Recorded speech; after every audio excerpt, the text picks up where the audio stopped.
Inay naman, bakit kayo nag-iigib niyan? Kagagaling niyo lang sa sakit eh. Hindi pa nga kayo tuluyang magaling. Ipaubayan niyo lang po kay Obet ang pag-iigib.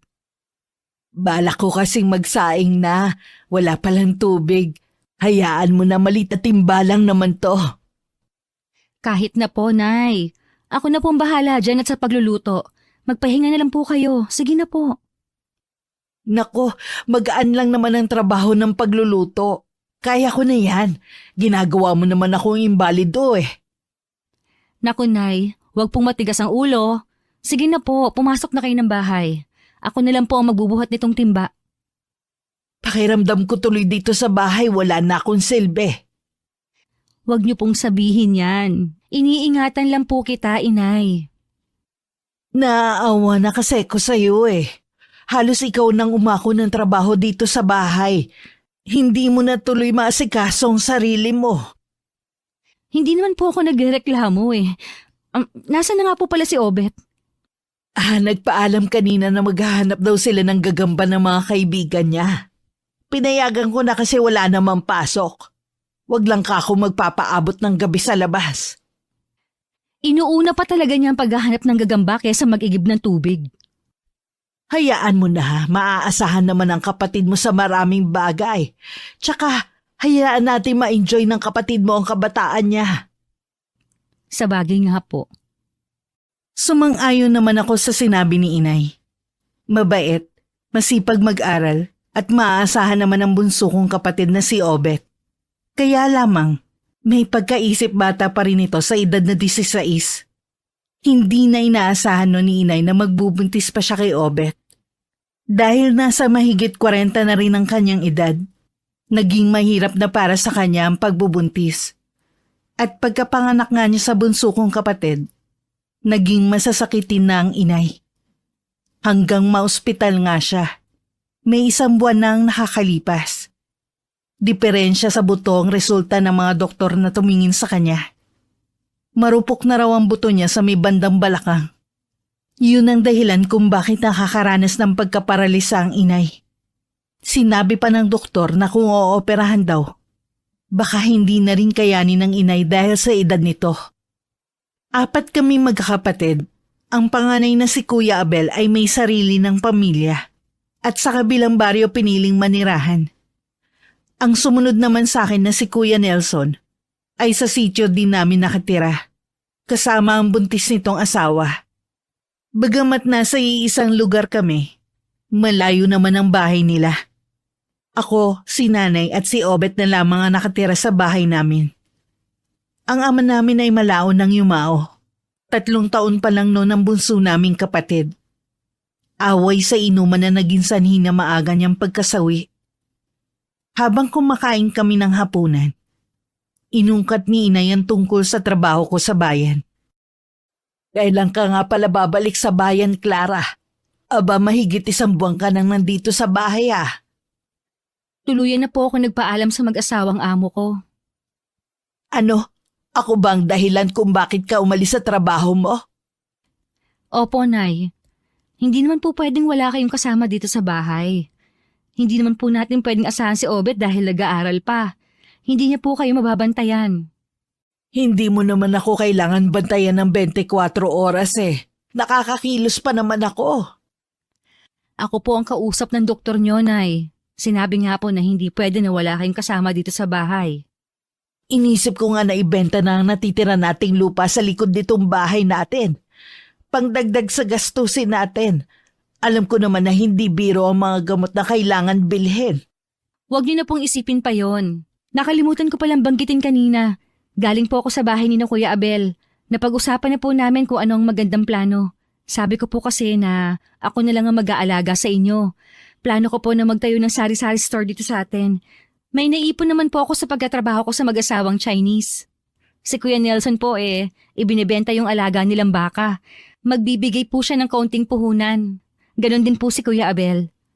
Hindi ba kaya ibebenta ng Kuya Nelson mo ang alaga nilang baka para sa panganganak ng asawa niyang si Alice? Oho, Nay. Payag naman po si Ate Alice. Sobra-sobra naman daw po yung makukuha nilang pera kapag naibenta yung baka nila. Ang babait talaga ng mga kapatid mo. at mga napangasawa nila. Ang sabi nga, ang mabait na anak ay galing sa mga magulang, pero ang mabait na asawa ay bigay ng Panginoon. Napangiti na lang ako sa sinabi ni nanay.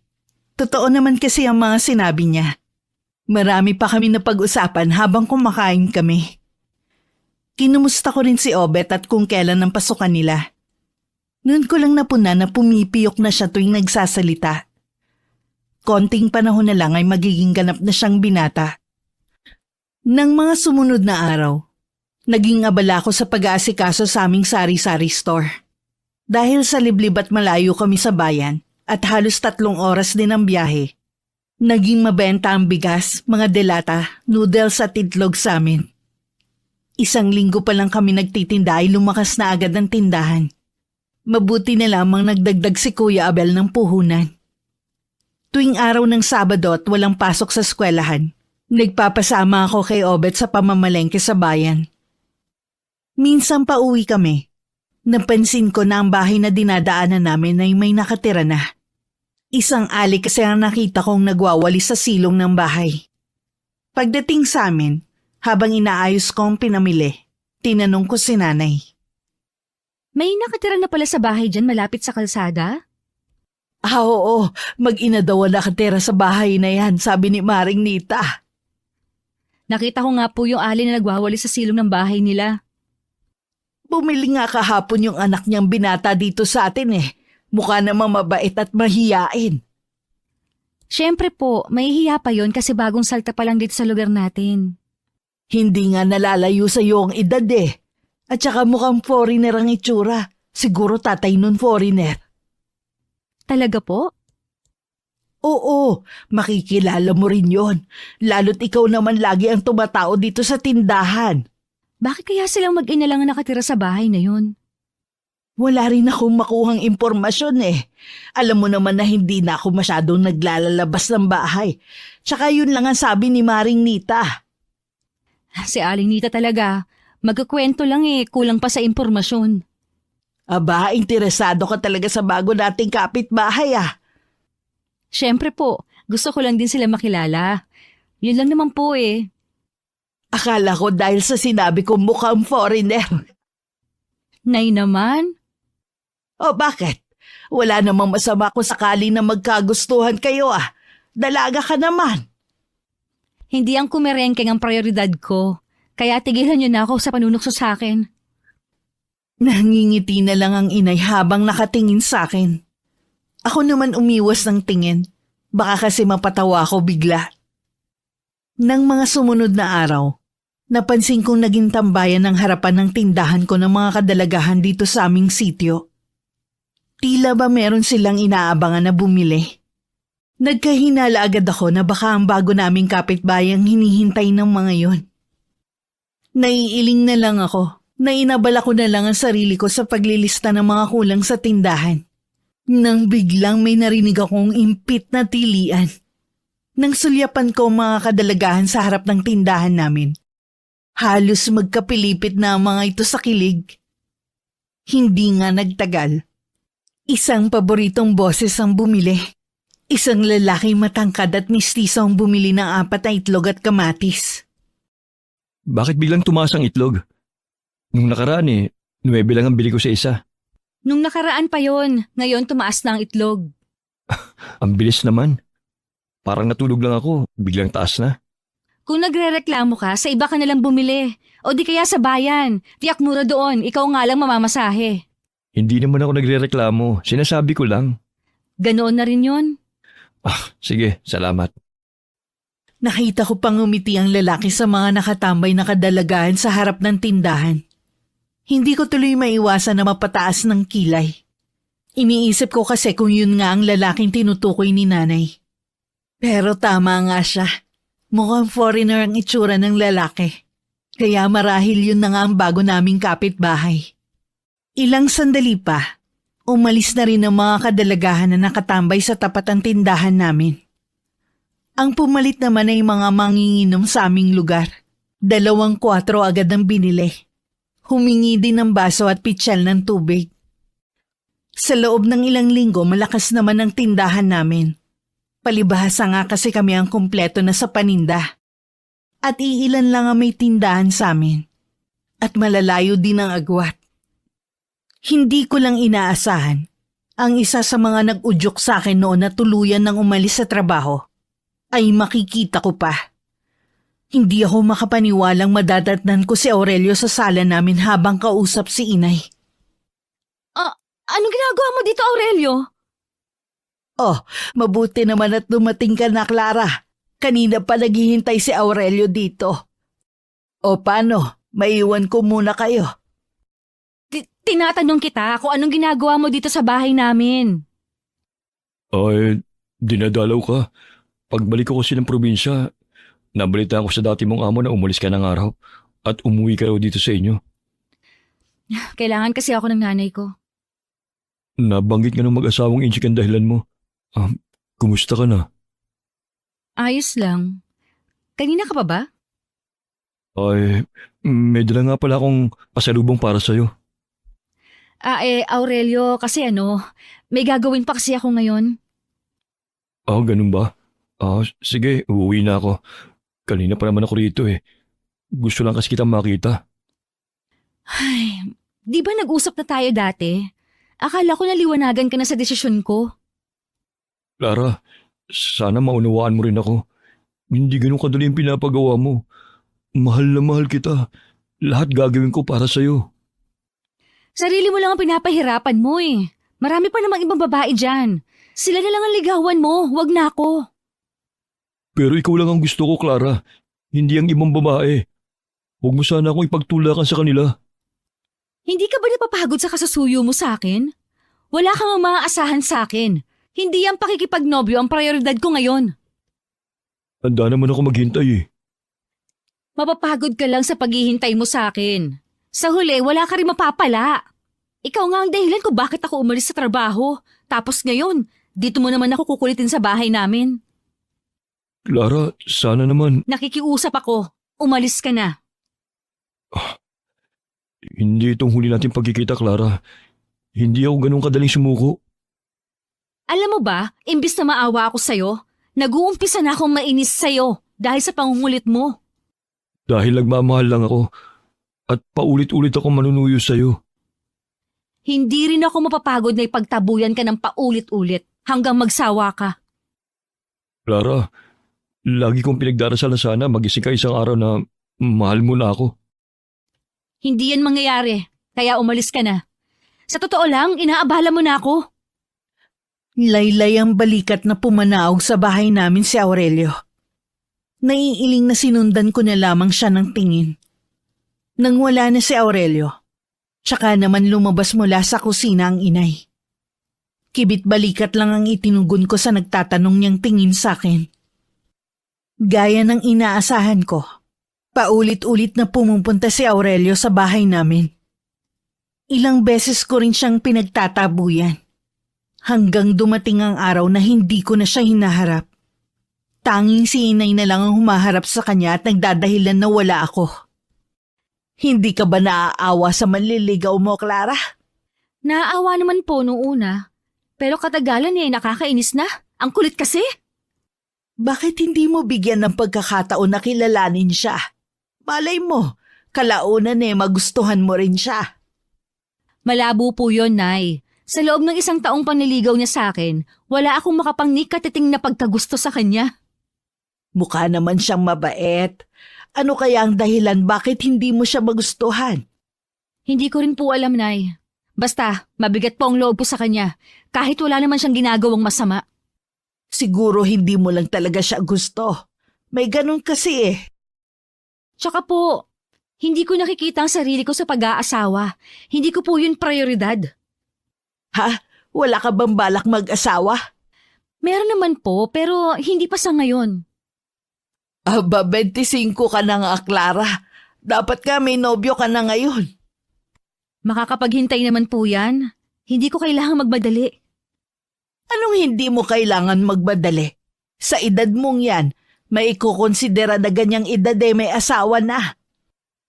Bakit naman po sina kuya 30 na mga nakapag-asawa?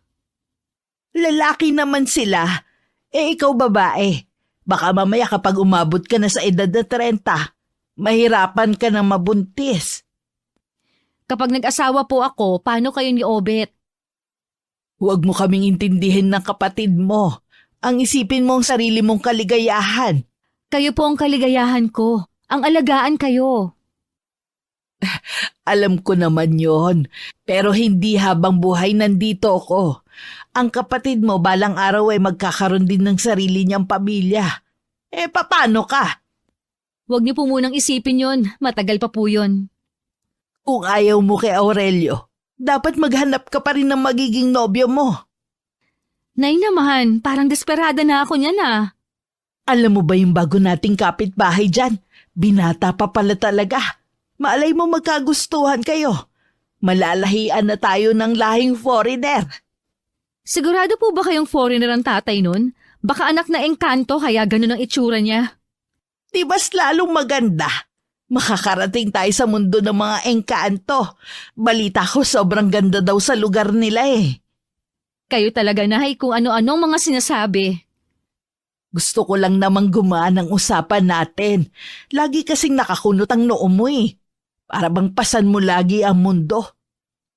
Ganito lang naman po ako dahil kay Aurelio eh. Sobrang kulit niya kasi.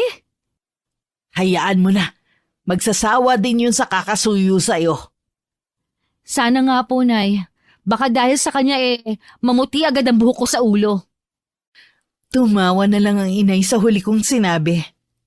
Nakitawa na rin ako kahit sa kaloob-looban ng puso ko ay naroon pa rin ang pag-aalala.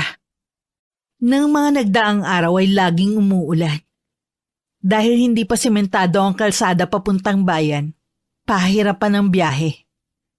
Bihira din ang may tricycle sa aming sitio. Madalas ang bumabiyahe ay mga habal-habal. Kaya ganun na lang ang gulat ko nang sabihin ni nanay na kinausap niya ang bago naming kapitbahay para arkilahin ng tricycle nito. Yun na ang simula ng paglalapit namin ni Ronnie. Habang tumatagal, marami akong natutuklasan sa kanyang magagandang katangian. Napapadala siya ata ang pagtambay ni Ronnie dito ah. Gusto lang po niyang makipagkwentuhan. Nanliligaw na ba siya sa'yo? Nay naman, magkaibigan lang po kami ni Ronnie. Ibig sabihin hindi pa siya nagtatapat sa'yo? Kung kaibigan lang po ang turing niya sa akin, hindi po talagahin magtatapat. Sayang naman. Siya pa naman ang natitipuhan kung maging manugang kung sakali. Baka po may nobyo siyang inaiwan sa lugar na inalisan nila. Baka nga. Pero ikaw ba? May pagtingin ka na ba kay Ronnie? Sabi ko nga po sa inyo, kayo ang prioridad ko at hindi ang pakikipagnobyo. Ang layo naman ng sagot mo. Tama naman po ang sagot eh. Maiba nga pala ako. Kanina pala habang nasa bayan ka dumating dito si Aurelio. Na naman, ang kulit talaga ng isang yun. Akala ko naman tumigil na siya. Tingin ko may sakit. Kasi ang payat niya nung pumunta rito. Hindi ko na po problema yon. Hindi naman ako doktor para gamutin siya. Sa susunod kausapin mo ulit baka makinig na sa'yo. Naku, para saan pa? Baka mamaya sa tindi ng kalungkutan niya, makagawa siya ng hindi tama.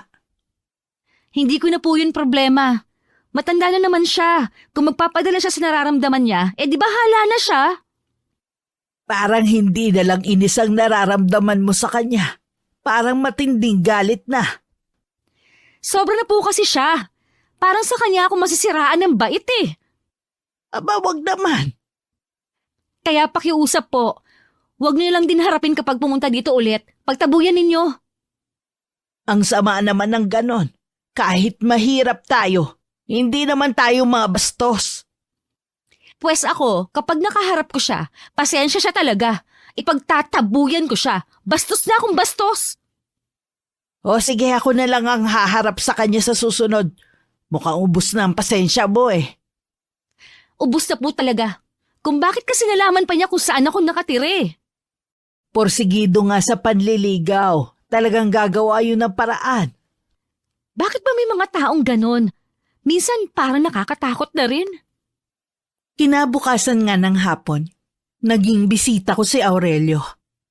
Nagkataon kasing nasa labas ako ng bahay, kaya wala akong pagpipilian kundi ang harapin siya. Sa pagkakataong yun, hindi ko na maitago ang pagkairita ko. Hindi ko rin kinuha ang pasalubong na dala niya. Ipinatong na lang niya yun sa katabing upuan. Wala pa rin akong ime kahit nung bumati siya sa akin. Pinaramdam ko talaga sa kanya ang disgusto ko sa pagdalaw niya sa akin. Wala na akong pakialam kung nagiging bastos na ako sa paningin niya. Naisip ko kasi na baka yun lang ang kailangan para tuluyan na niya akong layuan. Mukhang hindi maganda ang araw mo ngayon Ay, ang totoo niyan, sirang-sira talaga ang araw ko kapag dumadalaw ka. Bakit naman? Nagtanong pa talaga. Alam mo bang nalulungkot at nasasaktan ako tuwing ganyan mo ako pinapakahirapan? Ang kulit mo naman kasi. Hindi ka makaintindi. Libong beses ko na nga sinabi sa'yo na wala kang aasahan sa akin. Pero lagi ka pa rin pumupunta dito. Ano bang dapat kong gawin para mahalin mo rin ako, Clara? Wala kang dapat gawin. Kasi kahit anong pagpupumilit mo, hindi kita magugustuhan. Hindi ako naniniwala. Alam ko may pagtingin ka rin sa akin. Baka naguguluhan ka lang dahil kailangan ka pa ng pamilya mo. Handa naman ako maghintay eh. Kung gusto mo, tutulungan pa kita sa gastusin sa pamilya mo eh. Talaga bang sarado na yung utak mo sa mga paliwanag ko, ha? Wala kang aasahan sa akin, hindi kita gusto. Magtapat ka nga sa akin. May iba ka na bang nagugustuhan? Yung tricycle driver na yun ba ang pinagmamalaki mo, ha? Minamatyagan mo ba ang bawat kilos ko, ha? Sigutin mo tinatanong ko sa'yo! Ang kapal naman ng mukha mo na pagtaasan ako ng boses sa mismong pamamahay namin. Patawarin mo ako, Clara. Nadala lang ako sa sobrang selos ko sa lalaking yun eh. Siya bang dahilan kung bakit hindi mo ako magustuhan? Ang mabuti pa, umalis ka na at huwag nang babalik kahit kailan. Ayaw na kita makita pa. Maawa ka naman sa akin. Huwag mo naman akong ipagtabo yan. Tanggapin mo na lang na kahit kailan, hindi kita magugustuhan. Hindi ko kaya, Clara. Mula nung una kitang makita, ikaw nang idinambana ko sa puso ko. Kahit sambahin mo pa ako, hindi kita magagawang mahalin. Luluhod ako sa harapan mo kung kinakailangan. Ano ba? Tumayo ka nga! Huwag mo naman ibaba ng gusto ang pagkatao mo. Mahal na mahal kita, Clara. Mamamatay ako kapag tuloy na kitang hindi makita. Mabuti pa nga! Para na kasi tayong siramplaka nito eh. Gawin mo na ang gusto mong gawin sa buhay mo. Hindi nakaligtas sa aking paningin ang pagguhit ng galit sa mga mata ni Aurelio. Kahit papano, nakonsensya ako sa mga pinagsasabi ko sa kanya. Hanggang tumayo at naglakad siya palabas ng bahay namin. Piping dasal ko na sana'y wag na siyang babalik pa. Napapahinga na lang ako ng malalim na dinampot ang pasalubong niya. Isinama ko yun sa mga dati niya nang ibinigay sa akin na hindi ko man lang pinagkaabalahan na buksan.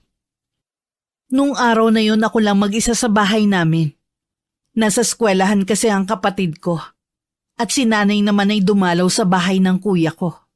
Dumadaing na kasi ng pananakitan siya ng hipag ko. Baka anumang sandali ay manganak na siya. Habang nasa labas ako ng tindahan at nagwawalis. Pakiramdam ko may mga matang nakamasid sa akin. Nagkataon pa naman na kanina pa walang bumibili.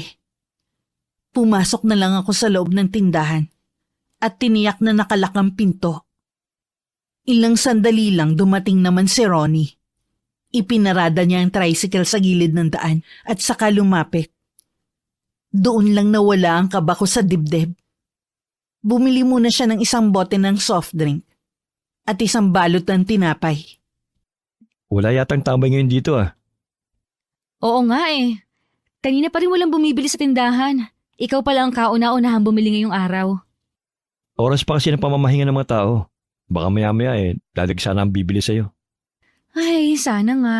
Ilang araw ko na kasi napapansin na matumal ang benta. Ganun talaga ang tindahan eh. Hindi sa lahat ng oras malakas. Ang nanay mo pala. Nasa bahay ng kapatid ko. Dumadaing na kasi sa pananakit ng tiyan ng hipag ko. Clara? May gagawin ka ba sa linggo? Wala naman, bakit? Ay, kasi yayayain sana kita mamasyal sa bayan. Pwede naman, anong oras ba? Bago man ang halian, susundin kita rito. Oo, sige. Payag naman, Chuck, si nanay. Si Obet na lang ang patatauhin ko dito sa tindahan. Inabahan ako ng konti. Akala ko tatanggi ka eh. Matagal-tagal na rin naman nung huling pamamasyal ko. Wala naman masama siguro. Alam mo, akala ko nung una, masungit ka. Hindi naman pala. May katotohanan din yan.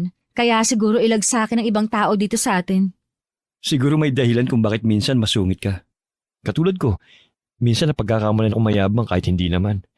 Minsan kasi ibang tono ng pananalita ko eh. Pero natural na kasi sa akin yun eh. May itatanong ako sa'yo. Sana huwag mo masamain. Nasaan na pala ang tatay mo? Sa ilang beses kasi nating pagkukwentuhan eh, hindi mo pa siya nababanggit. Puro kasi nanay mo lang ang ikinukwento mo. Hindi ko naman kasi siya kilala eh. Ipinagbubuntis pa lang ako ni inay, umuwi na siya sa bansa nila. Mula nga nun, wala na kaming balita. Foreigner pala ang tatay mo, kaya ganyan ang itsura mo. Alam mo ba dati, ikinakahiya ko ang itsura ko. Kung tignan kasi ako ng ibang tao, parang akong naiiba sa lahat. Maliban pa ron, yung panunukso ng mga kalaro ko ng bata ako, dahil wala nga akong tatay. Ngayon, halos magkandara pa na sa'yo mga kababaihan dito. Di naman.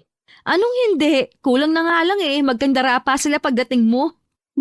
Selos ka naman. Uy, hindi ha. Biro lang. Matagal rin kami nagkwentuhan ni Ronnie. Hanggang dumating na ang kapatid ko.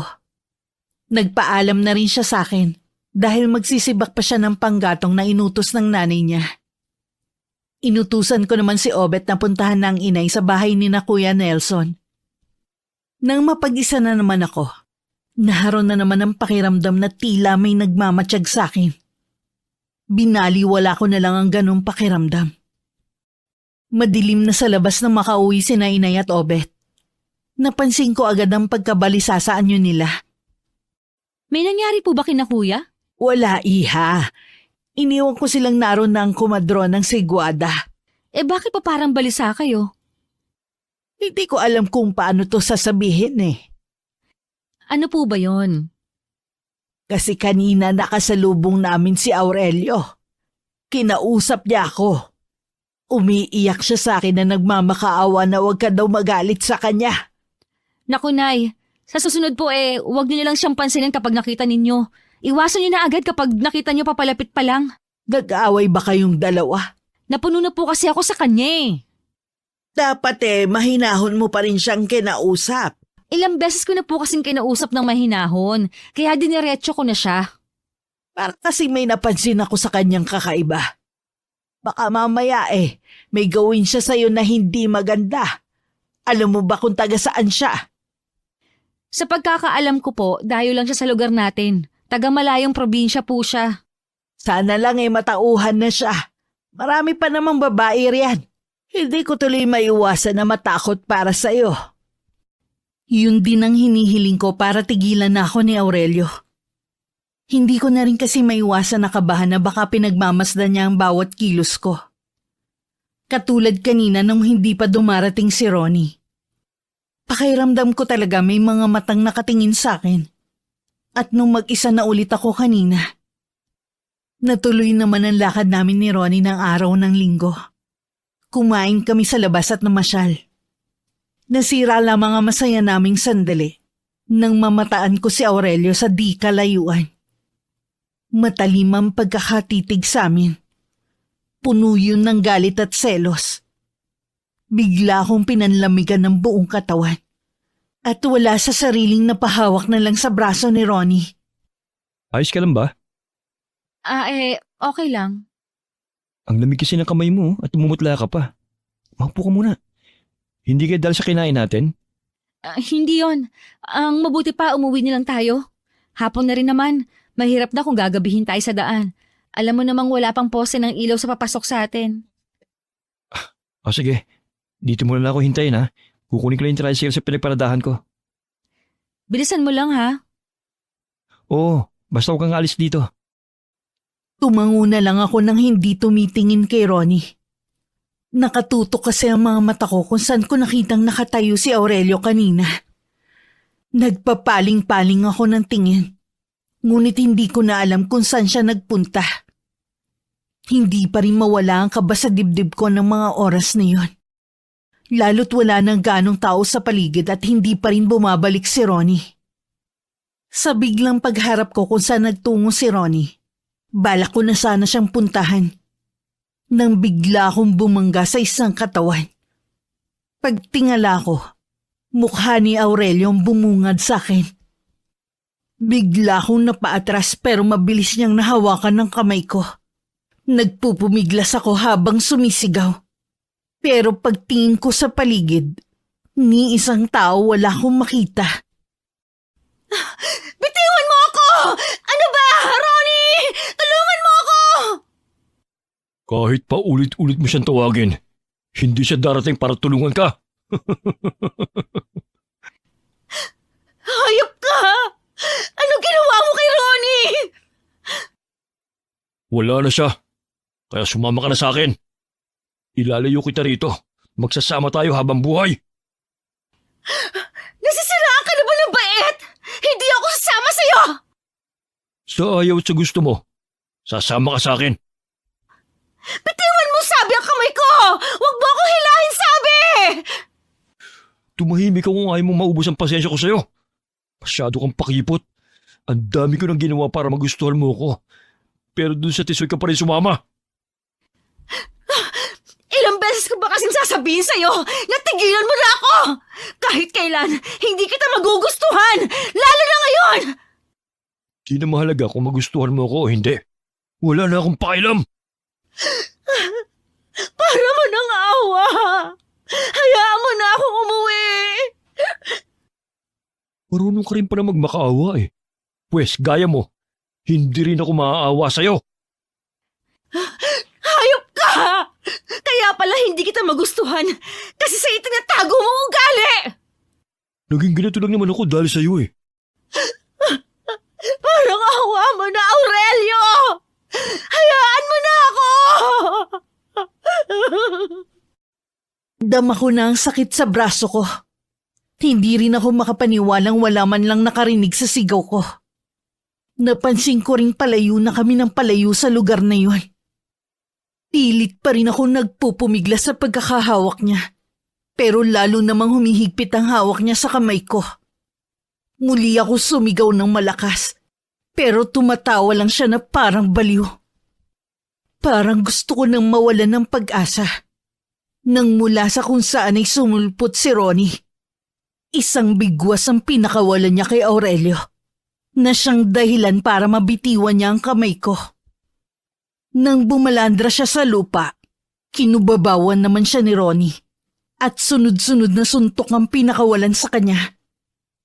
Napatutop na lang ako sa sariling bibig habang pinanunood ang pangbubuno ng dalawa. Agad namang nakabawi si Aurelio. Gumaganti naman siya ngayon ng suntok kay Ronnie. Pero sa tagisan nila ng lakas, si Ronnie pa rin na nagwagi. Paika-ikang lumayo si Aurelio. Akmang hahabulin siya ni Ronnie nang pinigilan ko na siya. Pabayaan mo na siya. Pasensya ka na kung natagalan ako ha. May bigla kasing pumalo sa ulo ko kanina eh. Kaya sandali ako nawalan ng ulirat. Chuck, siya rin ang may gawa noon sa'yo. Ayos ka lang ba talaga? Hindi ka ba niya sinaktan? Hindi naman. Natakot lang talaga ako. Ngayon ko lang naalala. Siya rin yung lalaki nakikita ko nakatayo sa malayo at nakatingin sa bahay niyo. Madalas ko kasi siyang madaanan na nasa kabilang daan. Akala ko taga-sityo lang siya. Kaya hindi ko na binigyan ng pansin. Kung ganoon, tama talaga ako sa pantahan na mayroon lihim na nagmamasid sa akin. Sino bang lalaking yun? Isang makulit naman ng ligaw. Kaya pala, mabuti pa umuwi na tayo. Habang nasa daan wala kaming imik pareho ni Ronnie. Hindi ko alam kung anong tumatakbo sa isipan niya ng mga oras na yon. Ako naman, takot na takot pa rin sa nangyari. Hindi ko akalain na magagawa ni Aurelio ang ganong bagay. Pagdating sa amin, hinintay muna akong makapasok ni Ronnie sa loob ng bahay bago niya pinaandar ang tricycle niya. Nakangiti naman na sinalubong ako ni inay. Pagkakita ko sa kanya, hindi ko na napigilan ng mapaiyak. Sa putol-putol na salita ay kinuwento ko ang nangyari. Diyos ko, nagawa yun ni Aurelio. Sabi na nga ba may kakaiba sa kanya nung makita namin siya eh. Opo, Nay. Mabuti nilang dumating po si Ronnie. Kahit siya sinaktan ni Aurelio, buti nilang hindi siya napuruhan. Dapat pumunta kayo sa pulis para maipablatter siya. Hindi na po. Siguro madadala na yon. Mag-iingat na lang po ako sa susunod. Pero dapat inireport nyo pa rin. Sa sobra din po kasing takot kanina, hindi ko na rin po talaga naalala pa. Ang mabuti pa magpahinga ka na. Ligtas ka na dito sa bahay, kami ang bahala sa iyo. Sinunod ko si inay na magpahinga na lang muna. Nang gabing yon laman ng isip ko ang mga nangyari. Paulit-ulit yun bumabalik sa utak ko. Hanggang madala ko na nga sa panaginip. Nagising ako ng alanganing oras na umiiyak at takot na takot. Kinabukasan tanghali na ako nagising. Nakapasok na ng eskwelahan si Obet. At nasa may tindahan naman si inay. Gising ka na pala. Gusto mo na bang kumain? Mamaya na lang po, Nay. Wala pa po akong gana. Siya nga pala. Nandito kanina si Ronnie, kinukumusta ka? Sabi ko nga tulog ka pa. Napanaginipan ko po kasi nangyari sa amin. Kaya ba tinanghali ka ng gising? Opo, pero okay na po ako ngayon. Makakalimutan ko rin ang nangyari. Hayop talagang lalaking yon. Ang laking perwisyong ginawa niya sa'yo. Kapag bumalik siya rito, makikita niya ang gagawin ko sa kanya.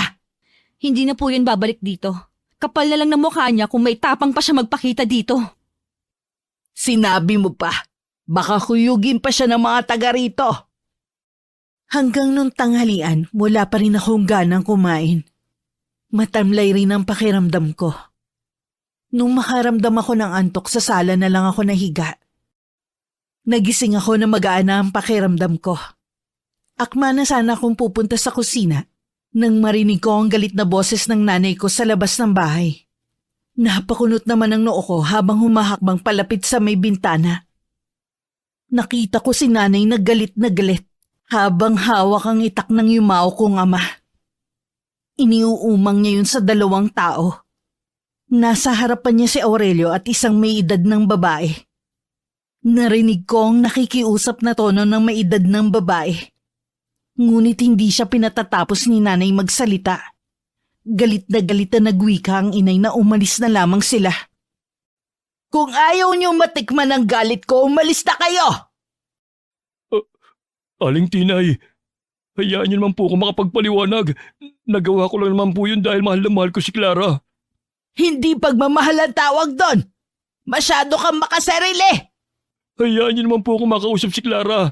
Kahit sandali lang, nakikiusap po ako.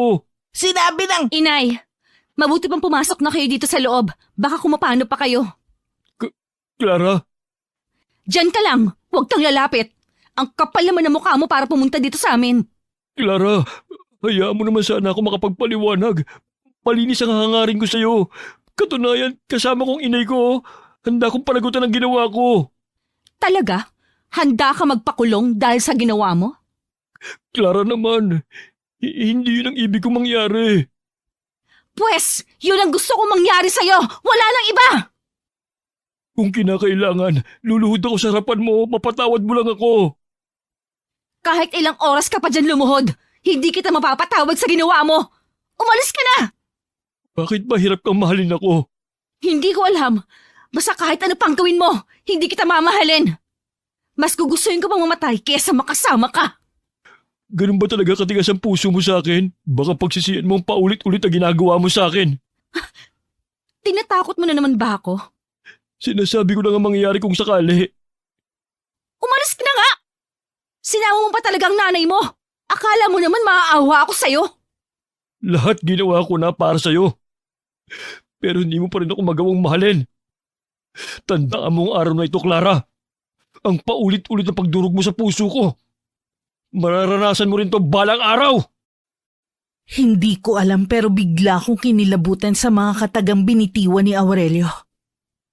Kahit nung wala na sila ng kanyang ina, nakatayo pa rin ang mga balahibo ko sa katawan. Bahagya pa ako napapitlag nang hawakan ako ni inay sa braso. Napakalamig kasi nun. Niyaya na niya akong pumasok sa bahay namin. Nung gabing yun maaga kami nagsara ng tindahan. Siguro pareho kami ng nararamdaman ni inay. Sa hapunan naman, halos hindi ko malunok ang kinakain ko. Matindi pa rin kasi ang kaba sa dibdib ko. Kahit nung gabing nakahiga na ako, mukha pa rin ni Aurelio ang nakikita ko. Isang linggo pagkatapos ng pangyayaring yun, wala na kami naging balita kay Aurelio. Kahit papano nakahinga na ako na maluwag. Baka pinagsabihan ng nanay niya. Sana nga po makinig siya. Alam mo, kahit yung nanay niya, hindi ko gusto ang aura. Ewan ko ba, ang hirap ipaliwanag. Hindi ko po masyadong maalala mukha nung nanay niya. Sa kanya lang kasi ako nakatuon ng atensyon nun eh. Grabe din makatingin nung nanay sa'yo. Parang lalamunin ka ng buo. Lalo na nang pinagsasabihan mo si Aurelio. Huwag na nga po natin silang pag-usapan. Ang importante po hindi na sila manggugulo sa atin. O sige, siya nga pala nak. Dadalawin ko lang ang kuya at hipag mo ha. Mamayang hapon din uuwi rin ako. Sige po, Nay, pero wag po kayong gagawa doon. Tsaka po yung gamot ninyo, dalhin nyo. Parang ikaw lang din ang kuya mo. Ayaw akong pakilusin kapag nandun ako. Tama lang naman po yun. Mahirap na, baka ma-hospital ulit kayo. Kahit maagang kinuhang tatay nyo, napakaswerte ko naman sa inyong mga anak ko. Nung umalis si nanay, naiwan naman ako mag-isa sa bahay. Wala rin ganong bumibili sa tindahan. Kaya inabala ko na lang ang sarili ko sa paglilinis ng bahay. Noon lang din kasi ko nagkaroon ng oras. Habang nagpupunas ako ng eskaparate, napansin ko ang mga regalo at pasalubong sa akin ni Aurelio na hindi man lang nagalaw. Inilagay ko na lang lahat yun sa sako. Kapag may pagkakataon, ako mismo ang susunog nun. Nung hapon dumating naman si Ronnie galing sa pamamasada. Hindi na ba ulit nagpunta rito yung manliligaw mo? Nabanggit kasi sa akin ni Obet na pinuntahan ka raw dito. Hindi na. Baka natauhan na rin. Pasensya ka na nga pala ha, kung hindi kita masyadong napupuntahan dito. Sinasamantala ko lang na malakas ang biyahe ko ngayon. Hinuhulugan ko pa kasi itong tricycle ko eh. Ayos lang, naiintindihan ko naman.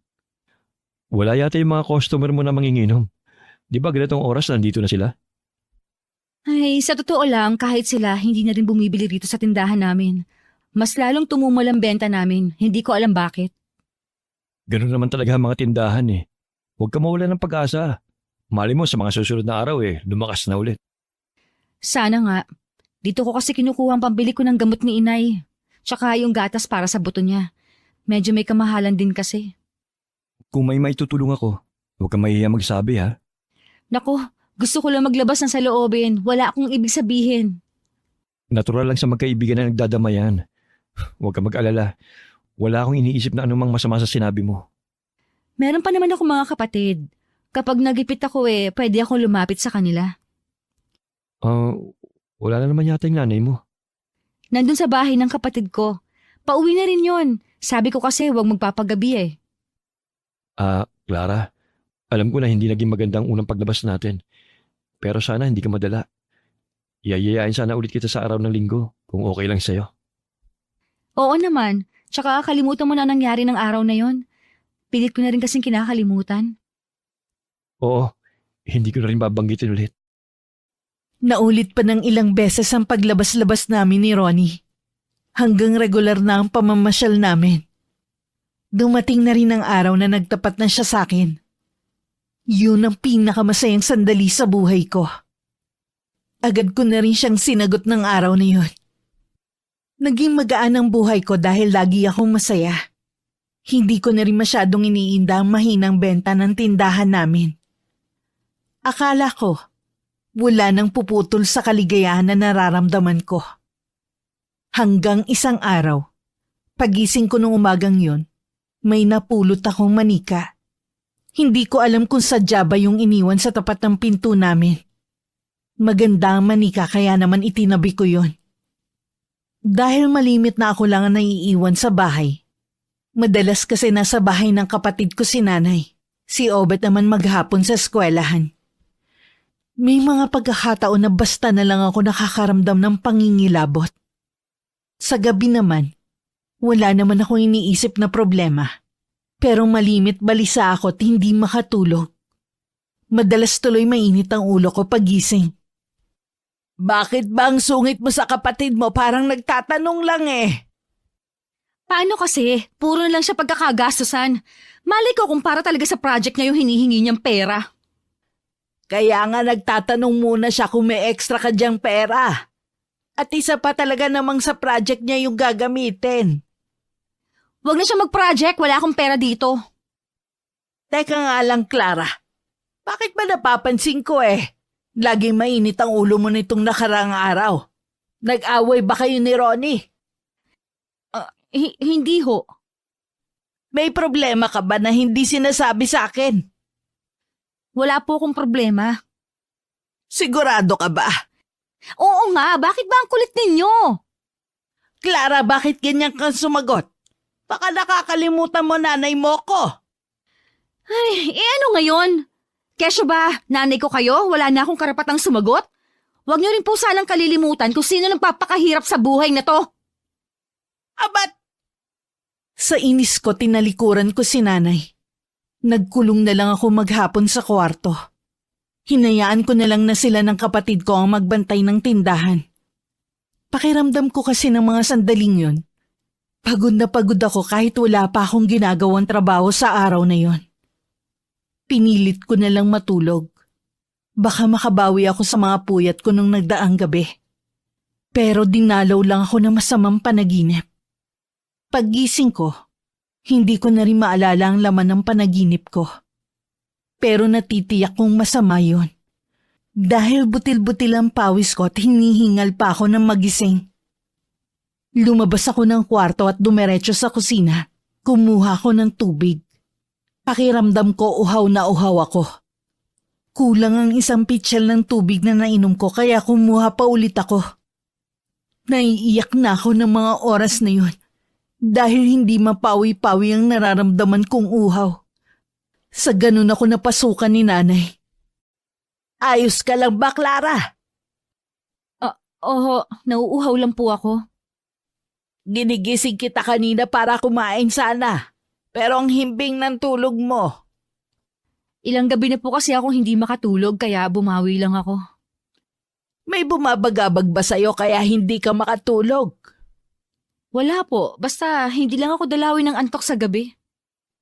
Mamaya igagawa kita ng tsaang gubat.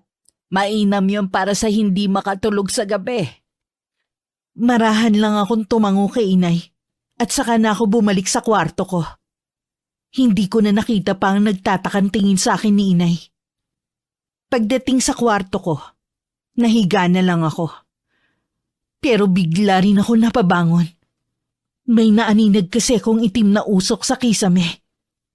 Makailang beses kong kinusot ang mga mata ko. Pero naroon pa rin ang itim na usok. Sa takot ko napatakbo ko palabas. Nakasalubong ko pa ang nagtatakang si inay. Oh, bakit humahangos ka palabas ng kwarto mo? Wala po, inay. Ano ba nangyayari sa'yo, anak? Bakit kakaiba ang kinikilos mo nitong mga nakaraang araw? Hindi ko rin po alam eh. Abuti pa ipapatawas kita. Baka mamaya pinaglalaroan ka na ng hindi natin kauri. Huwag na po, nay. Ayos lang naman po ako eh. Hindi yun ang nakikita ko sa'yo. Kaya sa ayaw at sa gusto mo, dadalhin kita sa magtatawas na si Fe. Wala akong nagawa kundi ang sumunod kay nanay. Nagbilin lang siya sa kapatid ko na siya muna ang magbantay sa tindahan. Lumakad na rin kami pagkatapos. Pagdating namin sa bahay ni Aling Fe, agad niya akong tinawas. Kumuha siya ng mangkok na may tubig at pinatakan yun ng kandila. Habang hinihintay namin na magkaroon ng hugis ang kandila sa tubig, tinanong niya muna ako kung saan ako nagpupunta nung nakaraang araw. Sinabi ko lang na nasa bahay ako. Nang sulyapan niya ang lumabas na figura sa tubig, hindi niya matiyak kung tao ba o hindi namin kauri yun. Nagbilin lang siya sa amin na magpausok ng insenso at kamangyan sa buong paligid ng bahay. Pagka-uwi nga namin, agad yung ginawa ni inay. Nung gabi nakatulog naman ako ng mahimbing. Kaya kinabukasan pagising ko, magaan na ang pakiramdam ko. Sakto naman na dumalaw si Ronnie sa amin. Hinarap ko na rin siya. Nung mga nakaraan kasi pinagtataguan ko siya. Nagdahilan na lang ang inay sa kanya na masama ang pakiramdam ko. Magaling ka na ba? Oo, pinatawas nga ako ni inay kahapon. Baka daw nabati lang ako. Ang hilig mo kasing gumawi sa likod ng bahay niyo eh. Mapuno pa naman dun. Baka mamaya may nakakursunada sa'yo. Nung huling gumawi ako doon nang sunugin ko yung mga binigay ni Aurelio sa akin. Baka nga nung araw na yun ako nabati. Hapon na kasi yun. Malamang nga. Kumusta naman ang pamamasada mo ngayon? Matumal na rin eh. Bala ko nga na pumila sa bayan. Kaso pa nagkataon bihira na tayo magkikita. Dun pa lang kasi ubos na ang oras ko. Nagkikita naman tayo tuwing linggo eh. Ang importante, kumikita ka. Oo nga. Tsaka gusto ko na rin kasing mag-ipon para sa kinabukasan natin. Ha? Anong ibig mong sabihin? Bakit? Hindi mo ba naisip na lumagay na sa tahimik? Nasa tamang edad na rin naman tayo eh. May basbas na rin naman ako sa nanay ko. Boto naman siya sa'yo kahit hindi ka pa niya nakikita. Binigla mo kasi ako eh. Tsaka ilang buwan pa lang kasi ang relasyon natin. Ano naman, ang importante nagmamahalan tayo. Tsaka sigurado na ako sa sarili ko na ikaw ang gusto ko makasama sa habang buhay. Maliban na lang kung hindi ka pa sigurado sa akin. Siyempre, sigurado na ako sa'yo. Ngayon alam ko na ang sagot mo. Lalo ko pang sisipagan ang pamamasada ko. Akala ko matibay na ang pundasyon ng relasyon namin. Hindi ko akalain na darating ang sandali na ako mismo ang susubok sa aming samahan. Nagising akong mabigat ang pakiramdam. Gabi-gabi na naman kasi akong dinadalaw ng masamang panaginip. Nung una, hindi ko pa maalala. Katagalan unti-unti nang nagiging malinaw sa akin ang lahat. Isang lalaking walang mukhang dumadalaw sa aking panaginip. Tuwing nagigising din ako, marami akong pasa sa katawan. Hindi ko naman maipaliwanag kung saan ko yun nakuha. Para maitago yun kay inay, lagi akong nakasuot ng damit na mahaba at madalas nakapajama ko. Hindi ka ba naiinitan sa suot mong yan? Hindi po, Nay. Malamig nga po eh. Ha? Anong malamig? Tirik na tirik ang araw ay sasabihin mo malamig? Yun po ang pakiramdam ko. Nilalagnat ka ba? Hindi naman po. Hayaan niyo na lang po ako sa gusto kong suotin. Hindi naman ako nakikialam. Nagtataka lang kasi ako sa'yo. Hindi na lang ako umimik para hindi na humaba ang usapan namin. Wala rin kasi ako sa wisyo para makipagtalo. Pakiramdam ko, tuwing nagsasalita ako nababawasan ng lakas sa katawan ko. Naging malala ang kalagayan ko na hindi ko pinapaalam kay inay ang tunay na nangyayari. Tuwing gabi, pakiramdam ko may tumutusok sa katawan ko ng libo-libong karayo. Pilit ko yun nilalabanan. Pero isang gabi na umatake na naman ang inaakala kong sakit, hindi ko na nakayanan ng mapasigaw. At nawalan ako ng ulirat. Nagisnan ako ni inay na nasa sahig at walang malay. Agad niyang tinawag ang kapatid ko para magpatulong na buhatin ako sa higaan. Agad naman ako nagkamalay. Kumusta na ang pakiramdam mo, anak? Hindi ko maintindihan. Maraming masakit sa katawan ko. Hindi ko lang malaman kung saan banda. Pinasundo ko kay Obet ang nobyo mo para maihatid tayo sa ospital. Hindi na po kailangan, Nay. Wala naman po akong sakit eh. Anong wala? Tingnan mo nga itsura mo. Ang dami mo pang sugat sa katawan. Sinaktan mo bang sarili mo? O si Ronnie ang nananakit sa'yo? Hindi po, Nay. Hindi ko lang po alam kung saan galing ang mga ito. Hindi ko rin po kayang ipaliwanag. Kung ganon, hindi doktor ang kailangan natin. Ano po bang ibig niyong sabihin? Nabati na naman po kaya ako? Baka malalaman natin kapag natingnan ka na ng manggagamot. Inayos ko na lang ang pagkakasandal ko sa higaan. Para kasi kung kinakapos ng paghinga, ramdam ko rin ang pagkirot ng mga sugat ko sa katawan. Iniwan ako sandali ni inay nang marinig niya ang boses ni Ronnie sa labas. Gusto ko sanang lumabas din, pero walang lakas ang mga paa ko sa paghakbang. Pakiramdam ko rin ng mga sandaling yon.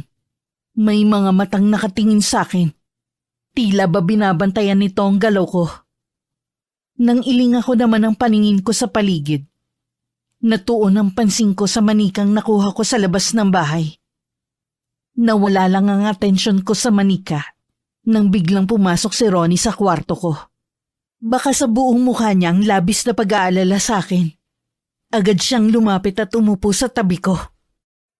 Anong nararamdaman mo? Nangihina ako. Parang may humihigop ng lakas ko. Hindi ko rin may paliwanag ang mga sugat ko sa katawan. Tama nga si Aling Tinay. Hindi doktor ang kailangan mo. Sa tingin mo, hindi natin kauri ang gumawa nito sa akin? Posible. Kasi hindi yan basta nakukuha sa sakit ang mga sugat mo eh. Parang tinutusok-tusok ang balat mo hanggang magsugat. Magtatawas lang ang meron dito sa sityo namin. Walang albularyo dito. Huwag ka mag-alala. Meron ditong albularyo. Sa katunayan, magaling siyang manggagamot. May kakilala ka? Sino? Ang nanay ko. Wala nga lang siya ngayon sa bahay. Pero oras na dumating siya, papupuntahin ko siya kagad dito. Salamat ha. Natatakot na talaga ako eh. Bakit ngayon mo lang kasi sinabi sa akin na may nangyayari na pala sa'yo? Kung hindi ka pa hinimatay, hindi pa namin malalaman. Ayoko lang kasi mag-alala ang inay.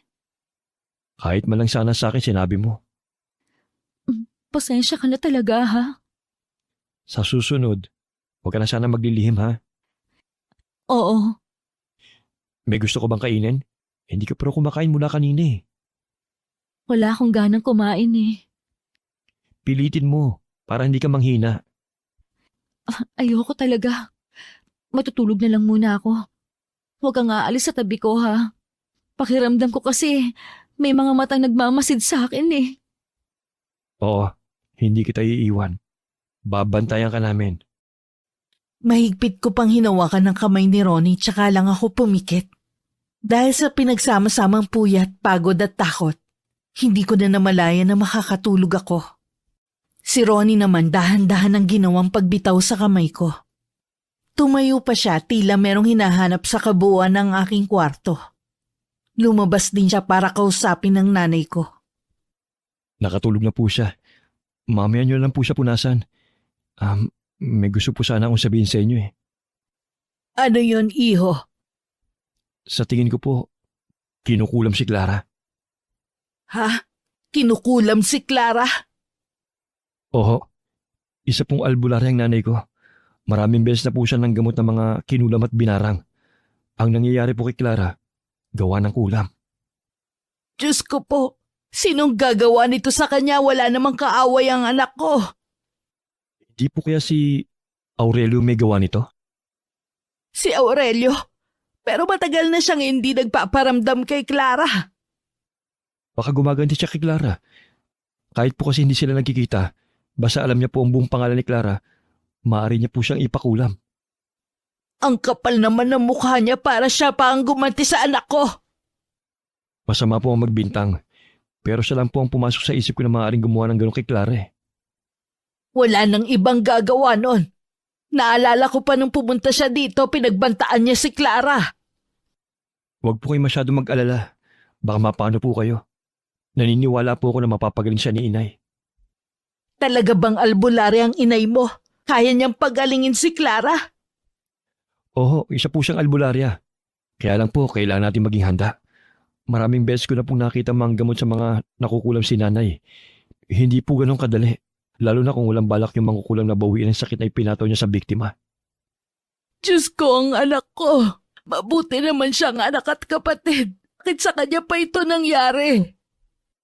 Manalig po tayo na malalampasan natin ang pagsubok na ito. Matapang po si Clara. Alam ko po, hindi siya basta-basta susuko. Pagkatapos ng pag-uusap nila ng inay, nagpaalam na rin si Ronnie na uuwi para tingnan kung dumating na ang kanyang ina. Ngunit pagdating sa kanila, wala pa rin ang kanyang ina. Tuwing Martes at Biyernes kasi nagpupunta ang kanyang ina sa isang bundok para magsagawa ng isang orasyon. Lumipas pa ang 2 oras bago dumating ang kanyang ina. Hindi pa man siya nakakapagsalita, alam na agad nito ang nilalaman ng isip niya. Matindi ang puot na nananahan sa taong kumukulam sa nobya mo. Desidido siyang makapaghiganti sa pinakamasakit na paraan. Lalaki po bang kumukulam sa kanya? Hindi. Isa siyang babae. Akala ko ang manliligaw niya, hindi pala. Ang kulam ay salitang kasing kahulugan ng manggagaway sa banal na kasulatan o Biblia. Ang salitang kulam ay may kaugnayan sa salitang kulang dahil ang mga taong may pagkukulang sa pananampalataya sa Diyos o pagkukulang sa isang tao. Ang karaniwan sa mga taong kinukulam ay may nagawang kasalanan sa isang tao. Kahit po ba hindi naman niya sinasadya na makapanakit ng kapwa niya, tatablan pa rin ang kulam? Oo, walang pinipili ang kulam basta gustong makapanakit at makapaghiganti. Nakikiusap po ako, inay. Gamutin niyo po si Clara. Mahal na mahal ko po siya. Ay, gagawin ko ang lahat ng makakaya ko para labanan ang mangkukulam na yon. Kahit sobrang nag-aalala si Ronnie, gumuhit pa rin sa kanyang labi ang isang ngiti. Kinuha lang ni Aling Juana ang kanyang gamit sa panggagamot at sumama sa kanyang anak papunta sa bahay namin. Pagdating hindi agad pumasok si Aling Juana. Para bang may pumipigil sa kanya na malakas na puwersa. Nagpalingalinga pa siya hanggang mapadako ang kanyang paningin sa bintana ng kwarto ko. Isang imahe ang nakasilip doon. Nanlisik naman bigla ang mga mata ni Aling Juana at umusal ng mga salita na siya lang ang nakakaalam. Ilang sandali pa, pumasok na siya sa bahay. Ikaw pala ang ina ni Ronnie. Pasensya na't sa ganito pa tayo nagkakilala. Hindi naman mahalaga kung anong panahon tayo nagkakilala. Ang mahalaga ngayon, gumaling si Clara. Nasa silid niya si Clara. Sasamahan ko na kayo doon. May ilang buwan na siyang kinukulam pero ngayon lang lumabas sa mga palatandaan. Masyado kasing malihim ang batang to. Kahit may iniinda, ayaw pa rin magsabi. Ayaw ka lang niya na mag-alala. Matapang ang anak mo at mapagmahal sa pamilya. Pero may isang kulang sa kanya. Ang pananampalataya. Kasalanan ko, hindi ko sila tinuruan na magsimba. Pero hindi ibig sabihin nun na hindi na kami mabuting tao. Hindi rin lahat ng pumapasok sa simbahan ay mabuting tao. Mayroong pinapasok dito ang anak mo na hindi dapat. Ang tinutukoy mo ba ang makulit niyang manliligaw? Hindi siya ang tinutukoy ko, kundi ang manikang ito.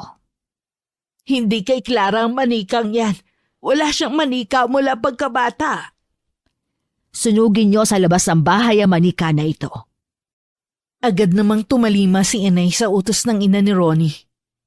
Nang mapag-isa, lumapit siya sa akin. May pinahid siyang kung ano sa noo ko. Naririnig ko ang mga binubulong niya sa akin pero hindi ko maintindihan. Nagmulat ako ng mga mata at diretsyong tinignan siya sa mukha. Bahagya pa siyang ngumiti sa akin. Bumuka ang bibig ko. May gusto kong sabihin pero walang lumalabas na boses. Huwag kang mag-alala, Clara. Pagagalingin kita. Hindi ako papayag na makuha ka niya. Hindi ka niya maisasama sa impyernong kinaroroonan niya. Naglabas ng malaking puting kandila na hindi pa nasisindihan si Aling Juana. Sinindihan niya yun nang nakaharap sa silangan. Pagkatapos naglabas din siya ng purong asin at binalatang bawang. Inukit niya sa bawang ang pangalan ko, gamit ang karayom. Inusalan din niya yun ng orasyon. Napasigaw na lang ako nang maramdaman kong parang sinisilihan sa hapdi ang mga sugat ko. Para akong bulate na nagpapaikot-ikot sa higaan ko. Si Aling Juana naman patuloy lang sa pag-usal ng orasyon. Sa labas ng silid ko, umiiyak naman si nanay. Nasa tabi niya si Obet na labis din ng pag-aalala sa akin. Magtiwala lang po kayo. Magagawa ni nanay na mapagaling si Clara. May kasalanan din ako sa nangyari kay Clara. Hindi ko siya tinuruan na maging malapit sa Diyos. Lahat ng mga anak ko. May pagkakataon pa naman po eh. Hintayin na lang po natin na gumaling si Clara. Mabuti na lang dumating ka sa buhay ni Clara. Dahil kung hindi, baka kung ano na nangyari sa kanya. Iniisip ko nga po, nasa na kaya si Aurelio ngayon? Sabi po kasi ni nanay, babayang kumukulam sa kanya. Kahit anong pakiusap ni Aling Juana sa taong kumukulam sa akin, matigas itong bawiin ng sakit na binigay sa akin. Makailang beses niya itong kinausap sa pamamagitan ng isip. Pero hinarangan lang nito ng itim na mahika para hindi malaman ang pagkakakilanlan niya. Walang nagawa si Aling Juana kundi magsagawa muli ng orasyon na tatalo sa kulam. Ngunit sadyang malakas ang kalaban. Hindi niya akalaing matatalo siya nito. Isang malakas na sigaw ang kumawala sa kanya. Napasugod naman si Ronnie. Agad niyang dinaluhan ng kanyang ina. Nay, Masyado siyang malakas. Ngayon lang ako nakatagpo ng ganitong itim na mahika. paano po si Clara? Huwag ka mag-alala. May inilagay ako sa kanya para hindi siya tuluyang makuha ng taong nasa likod ng pangungulam sa kanya. Nay, magpahinga muna kayo. Huwag niyong hahayaan na mamatay ang puting kandila. Ano na mangyayari kay Clara? Mag-alala, Tinay. Hindi pa tapos ang laban. Magtutuos pa kami na mangkukulam na yon. Salamat hindi mo sinusukuan ang anak ko. Kahit ayaw ng inay na magpahinga dahil sa pamimilit ni Obet at Ronnie, pumasok na rin siya sa kwarto para matulog sandali. Naiwan naman si Ronnie sa kwarto ko at binabantayan ako. Naramdaman kong nasa tabi ko siya, pero wala akong lakas para magsalita. Si Aling Juana naman ay lumabas ng bahay namin. Naghanap siya ng lugar na tahimik para makausap ang kumukulam sa akin. Mariin siyang pumikit at patuloy sa pagbigkas ng mga salitang Latin. Tumagal din ng ilang minuto ang pakikipagtalastasan niya sa taong kumukulam sa akin. Nang magmulat siya ng mga mata, napasa po na lang siya sa sariling dibdib at habang habol-habol ang paghinga. Ilang sandali pa bumalik na siya sa bahay namin. Alam ko na kung sinong nasa likod ng pangungulam kay Clara. Sino po, Nay? Ang nanay ng manliligaw niya. Wala siyang balak na makipagkasundo. Matindi ang galit niya kay Clara. Handa niyang ibuwis ang buhay niya, makaganti lang siya. Ang anak niya may malaking atraso kay Clara. Bakit kailangan silang gumanti? Hindi mo nauunawaan, iho. Labis ang kanyang pagdadalamhati. Wala na ang anak niya. Hindi malinaw sa akin kung anong ikinamatay niya. Patay ni si Aurelio? Isa lang ang malinaw.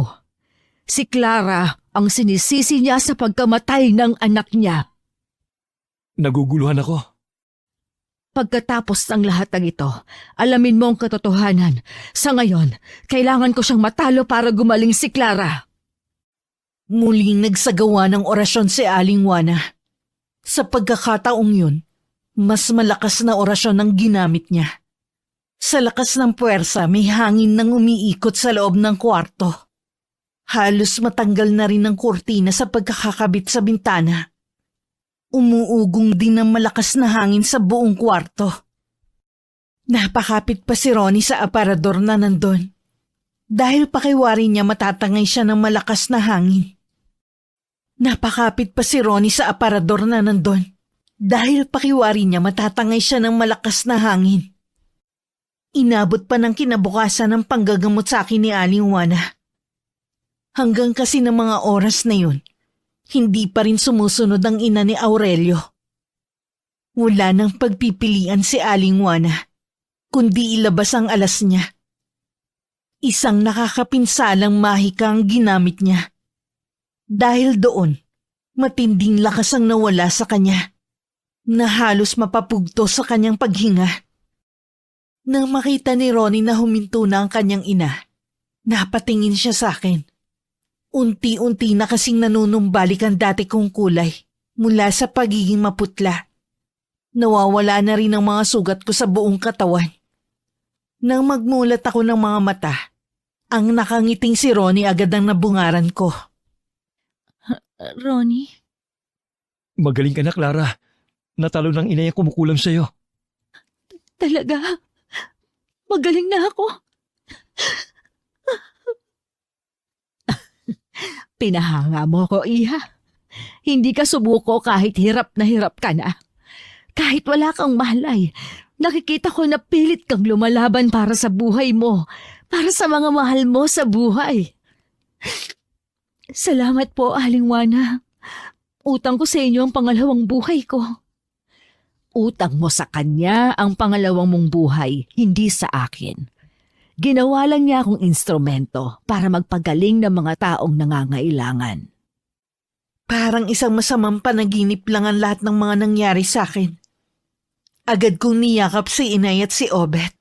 Akala ko talaga hindi ko na sila mayiyakap ng ganon.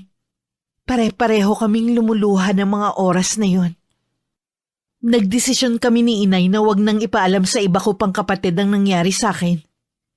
Pagkatapos ng pangyayaring yon, pumunta kaming mag-anak sa simbahan para magpasalamat at humingi ng kapatawaran. Sa kabila ng lahat, hindi pa rin ako mapakali. May gusto kasi akong gawin para matahimik na ako. Na siya namang mariing tinututulan ng aking ina. Bakit kailangan mo pang alamin ang tungkol sa kanya? Gusto ko lang naman pong malaman ang ikinamatay niya. Hindi nga tayo sigurado kung patay na nga talaga siya. Kaya nga po gusto kong alamin. Hindi mo maiaalis sa akin na mag-alala. Kaya hindi ko gusto ang gagawin mo. Kasama ko naman po si Ronnie. Hindi naman po niya ako pababayaan. Siguradong kalat na ang nangyari sa'yo. Bakit kailangan mo pang balikan? Hindi po kasi ako matatahimik eh. Intindihin mo rin sana, Clara. Kung alam mo lang yung nararamdaman ko nung nakaratay ka, halos mamatay na ako sa sobrang pag-aalala. Hindi ko na ipinilit ang gusto kong mangyari kay Inay. Pero buo na ang pasya ko na alamin ang nangyari kay Aurelio. Araw ng linggo sinundo ako ni Ronnie. Ang paalam namin kay Inay, mamamasyal lang kami. Nang sumakay ako sa tricycle ni Ronnie, masaya pang kumuway sa amin ang Inay. Nagtanong-tanong kami sa mga dati kong katrabaho na nakakakilala kay Aurelio. Naggulat ako sa nalaman sa kanila. Nagpakamatay di umano ang lalaki dahil sa matinding kabiguan. Hiningi ko na rin ang address ni Aurelio. Ngayon alam na natin na wala na talaga si Aurelio. Sigurado ka bang gusto mo pang pumunta sa bahay nila? Gusto ko lang humingi ng kapatawaran sa nanay niya. Wala ka namang kasalanan sa kanila eh. Nagawang kitli ni Aurelio ang buhay niya nang dahil sa akin. Nandito na rin tayo kaya tapusin na natin. Okay, sige. Nakarating kami sa isang liblib na lugar na madalang na ang mga bahay. Isang alay ang nagturo sa amin kung saan makikita ang bahay ni Aurelio at ng ina nito. Isang matandang babaeng naabutan namin sa bakuran nila. Agad yung pumasok sa loob ng bahay nang makita niya kami. Natitiyak kong yun na ang ina ni Aurelio. Mula sa puso ko, kinausap ko ang matandang babae. Gusto ko lang pong humingi ng kapatawaran sa mga masasakit na salitang binitiwan ko sa anak ninyo. Pinapatawad ko na rin po kayo sa ginawa ninyo sa akin. Kalimutan na po natin na nangyari. Umalis na tayo. Malapit ang dumilim. Nang naglalakad na kami palayo, narinig ko pa ang paglangit-ngit ng pintuan. Hindi na ako lumingon. Nung umalis kami sa lugar na yon, nawala na ang bigat sa dibdib ko. Alam ko na patawad na rin ako ng ina ni Aurelio. Makalipas ang 1 taon, ikinasal na kami ni Ronnie. 2 taon pa ang lumipas bago ako nagdalang tao. Pero ng mga panahon na yun, ay namatay rin ang aking ina. Dahil sa komplikasyon sa kanyang sakit, Sa kasalukuyan, nakatira na kami sa bayan. Meron kaming munting sari-sari store na pandagdag sa aming pang-araw-araw na gastusin. Samantalang si Ronnie, may nakuhang maayos na trabaho na malapit sa amin. Sa bawat araw na lumilipas, hindi namin nakakalimutan na magpasalamat sa Panginoon sa mga biyayang natatanggap namin sa araw-araw. Wakas. Inay naman, bakit kayo nag-iigib niyan?